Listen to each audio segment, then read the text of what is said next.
টকা দিয়াৰ পাছতো 21 বছৰীয়া পুত্ৰক নাপালে হাজিৰা কৰা পিতৃয়ে। ৰঙিয়াৰ ধৰ্মেন্দ্ৰনাথ হত্যাকাণ্ডই উদঙাইছে বিজেপি কৰ্মীৰ স্বৰূপ।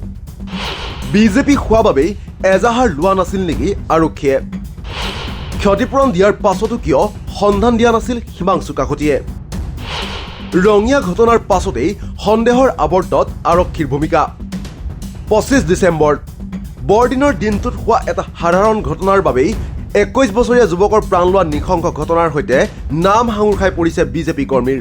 বৰদিনৰ দিনটোতেই খৈৰাবাৰীৰ এটা অঞ্চলত পিকনিক খাবলৈ যোৱাৰ সময়ত এখন গাড়ীত সামান্য খুন্দা মাৰিছিল ৱেল্ডিঙৰ কাম কৰা ধৰ্মেন্দ্ৰনাথে। তাৰ পাছতেই আৰম্ভ হয় অৰিয়াঅৰিৰ। ধৰ্মেন্দ্ৰনাথৰ পিতৃয়ে সংবাদ মাধ্যমত দিয়া ভাষ্য অনুসৰি সেইমৰ্মে ক্ষতিপূৰণো দিয়া হৈছিল যুৱকৰ দলটোক। 7,000 টকা ক্ষতিপূৰণ দিয়াৰ পাছতো তেওঁলোকে এৰি দিয়া নাছিল ধৰ্মেন্দ্ৰনাথক। তাৰ পাছতে পৰিয়ালৰ লোকে এজাহাৰ দিবলৈ চেষ্টা কৰিছিল যদিও প্ৰথম অৱস্থাত আৰক্ষীয়ে লোৱা নাছিল গোচৰ। আৰক্ষীৰ এনে স্থিতিৰ পাছতেই সন্দেহৰ সৃষ্টি হৈছে যে ৰাজনৈতিক শক্তিৰ প্ৰভাৱৰ বাবেই এজাহাৰ ল'বলৈ মান্তি হোৱা নাছিল নেকি অসম আৰক্ষী। এই ঘটনা সন্দৰ্ভত কি ক'লে শুনক পিতৃৰ মুখেৰে। 25 তাৰিখে মোটামুটি গধূলি 4:30 বজাত আমি ফোন পালোঁ। 4:30 5টা বজাত ন 5টা বজাত ফোন পালোঁ। ফোন পাই আমাৰ পৰিবাৰে বহু মানুহ ফোন কৰিছে, ফোন পোৱা নাই। মোকো ফোন কৰি আছে আনকি ময়ো ফোন পোৱা নাই।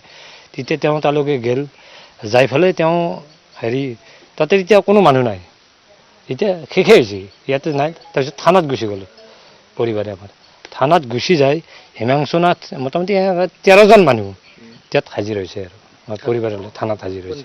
সন্ধিয়া মোটামুটি 6-7টা বাজিছে, 6:30 বজাত। তাৰপিছত হিমাংশুনাথে আমাক হিমাংশু কাকতি বুলি হিমাংশু কাকতি পইচাৰ ক্ষেত্ৰত আহিল লেনদেন। আহি মোটামুটি তেওঁলোকে কৈছে আৰু গাড়ীখন সম্পূৰ্ণ ক্ষতিপূৰণ দিব লাগিব, এতিয়া যিখিনি বেয়া হৈছে সেইখিনি ভাল কৰি দিব লাগে। তেতিয়া আমাৰ এওঁ কৈছে আৰু মেকানিক এজন মাতি আনিলে। মেকানিকজন মাতি সিহঁতে মাতি আনিছে। মোটামুটি 7,000 টকা বিল দেখাইছে মেকানিক, সেই ভাঙাখিনি নামত আৰু। তেতিয়া আমাৰ এই কৈছে আজি পইচাটো দিবাতো নোৱাৰোঁ, মই এতিয়া পইচা নাই, মই অকলে আছোঁ, মোৰ লগত কোনো মানুহ নাই। তেতিয়া হিমাংশু কাকতি দম দিছে, কৈছে এতিয়া কথা বেয়া হৈ যাব, কিবা কিবি দম দিছে আৰু তেওঁৰ ক্ষেত্ৰত। আমাৰ এওঁ আৰু ভয়তে মোটামুটি 7,000 টকাটো এজন মানুহ তাৰপৰা আনি গুগল পে' কৰি দিলে আৰু। তাৰপিছত আৰু আমাৰ কৈছে ল'ৰাজন কৈ আমাৰ এতিয়া যিহেতু আমি পইচাটো দি দিলোঁ গাড়ী খৰচটো, কৈছে ল'ৰাজন তোমালোকে বিচাৰি ল'বা। হিমাংশু কাকতি কৈছে আৰু তোমালোকৰ ল'ৰা তোমালোকে বিচাৰা। পুলিচে যেতিয়া এজাহাৰখন নলয়, তেতিয়া আমি ল'ৰাজন আছিল মানে ল'ৰাজন থকা বুলি কৈছে সিহঁতে কৈছে আমাৰ জিম্মাত আছে ল'ৰাজন। হিমাংশু কাকতি সিহঁতে কৈছিলে নাই, বিচৰা নাই গাফিলতি তাৰমানে সিহঁতৰ। 4জন পুলিচ আছে, তেওঁলোকে এনেকুৱা কামত ব্যস্ত আছে। তাৰমানে আমি এটা সেফালে কপি দিলোঁ, হেৰিখন দিলোঁ, তাৰপিছত কোনো এটা নাই। 4জনৰ মাজত খেলা দিলোঁ। মই পিতৃ হিচাপে এটাই বিচাৰোঁ, সিহঁতৰ আচলতে ফাঁচি হ'ব লাগে। মোৰ মনৰ যেতিয়া শান্তি, মোৰ ল'ৰাটোৱে আত্মাৰ সৎগতি পাব আৰু দিন হাজিৰা কৰি মই ফুৰি আছোঁ। পৰিয়ালত মোৰ ছোৱালীজনী আছে, মা আছে আৰু ল'ৰাটো আমি 4জন আছিলোঁ।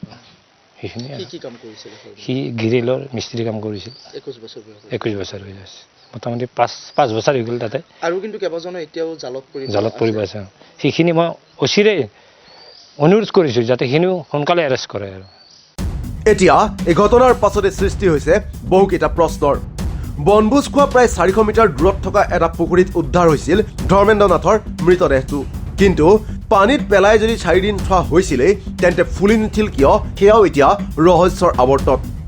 বনভোজস্থলীৰ তেনেই নিলগত কিদৰে 4 দিনৰ পাছত উদ্ধাৰ হ'ল মৃতদেহটো? 2 দিন ধৰি অভিযান চলোৱাৰ পাছত কেনেকৈ 29 তাৰিখে হঠাতে আৱিৰ্ভাৱ হ'ল মৃতদেহটোৰ? ধৰ্মেন্দ্ৰনাথৰ বাইক, ফোন অভিযুক্তসকলে নিজেই কিয় আৰক্ষীক মৃতদেহ উদ্ধাৰ হোৱাৰ পূৰ্বেই চমজাই দিছিল? টকা দিয়াৰ পাছতো কিয় জীৱিত অৱস্থাত নাথাকিল 21 বছৰীয়া দুৰ্ভগীয়াগৰাকী? প্ৰথম অৱস্থাতেই কিয় আৰক্ষীয়ে এজাহাৰ লোৱা নাছিল, সেয়াও এক গুৰুত্বপূৰ্ণ প্ৰশ্ন। সাধাৰণ কেইটকামানৰ বাবেই মানুহ ইমান নৃশংস হ'ব পাৰেনে? যদিও হিমাংশু কাকতি অমূল্য লহকৰকে ধৰি 4 দিনৰ পাছত 30 ডিচেম্বৰত পশ্চিমবংগৰ হোটেলৰ পৰা গ্ৰেপ্তাৰ কৰা হৈছে মণি কাকতি, অনুস্ময় কলিতা, বিকি লহকৰ, নিতু কলিতাক। অভিযুক্তই উপযুক্ত শাস্তি লাভ কৰিবনে নকৰে সেয়া সময়েহে ক'ব। নে বিজেপি কৰ্মী হোৱা বাবেই বাচি যাব, সেয়াও হ'ব লক্ষণীয়। নিউজ ডেস্ক ৰিপৰ্ট, দি ক্ৰছ কাৰেণ্ট।